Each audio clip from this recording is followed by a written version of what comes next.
আল্লাহ পাক ইরশাদ করেছেন, আলহামদুলিল্লাহ, সমস্ত প্রশংসা আছে আল্লাহ পাক রব্বুল আলমিনের, ফাতিরিস সামাওয়াতি ওয়াল আরদ, যিনি আসমান এবং জমিন সৃষ্টিকর্তা, যিনি আসমান এবং জমিন সৃষ্টি করেছেন।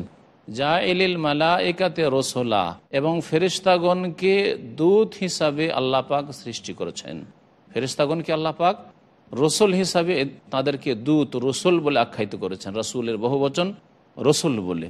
তারা আল্লাহ পাক রব্বুল আলমিনের দূত, আল্লাহ পাক রব্বুল আলমিনের আদেশ নিষেধ, সৃষ্টিগত যে আদেশ নিষেধ রয়েছে সেসব আদেশের বাস্তবায়নের জন্য, যেসব দায়িত্ব রয়েছে, কাজকর্ম রয়েছে, সেগুলির বাস্তবায়নের জন্য, আল্লাহ পাক রব্বুল আলমীর যে হুকুম আম্বিয়া এবং রসুলগণ পর্যন্ত পৌঁছাতে হবে তার জন্য, আল্লাহ পাকের হুকুম বান্দাদের ক্ষেত্রে যেসব রয়েছে সেগুলি করার জন্য তাদেরকে আল্লাহ পাক রসুল বানিয়েছেন।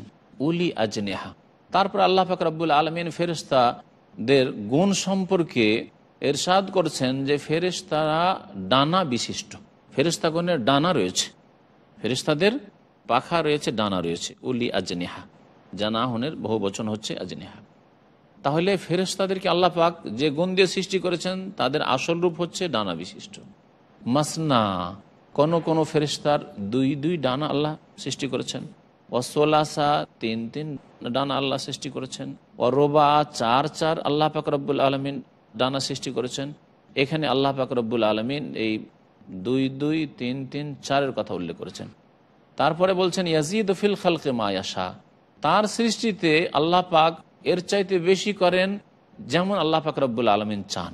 তাহলে আল্লাহ পাক রব্বুল এমনও ফেরেশতা সৃষ্টি করেছেন যাদের ডানা এর চাইতে বেশিও আছে। জিবরাইল আলাইহিস সালামকে নবী করিম সাল্লাল্লাহু আলাইহি সাল্লাম তার আসল রূপে দুইবার মাত্র দেখেছেন। একবার হেরা যে পর্বত রয়েছে যেখানে নবী করিম সাল্লাল্লাহু আলাইহি ওয়াসাল্লাম নবুয়াত প্রাপ্তির আগে সেখানে নির্জনতা অবলম্বন করতেন এবং আল্লাহকে ডাকতেন, তার কাছে যখন নবী সাল্লাল্লাহু আলাইহি ওয়াসাল্লাম তাকে আসল রূপে দেখেন, বলছেন কাদ সাদ্দাল উফুক, মনে হচ্ছে যে একটি দিগন্তকে সেই ফেরেশতা জিবরাইল আলাইহিস সালাম ঘিরে ফেললেন। এত বিশাল আল্লাহ পাক রব্বুল আলমিনের সৃষ্টি। ওয়ালাহু সিত্তু মিআতু জানাহ, এবং তার ৬০০টি পাখা ছিল, ৬০০টি ডানা ছিল। তাহলে এই হাদিস প্রমাণ করে যে অনেক ফেরেশতা রয়েছেন যাদের অনেক ডানা পাখা রয়েছে। নবী করিম সাল্লাল্লাহু আলাইহি ওয়াসাল্লাম আরেকবার জিবরাইল আলাইহিস সালামকে দেখেছিলেন মেরাজে গিয়ে।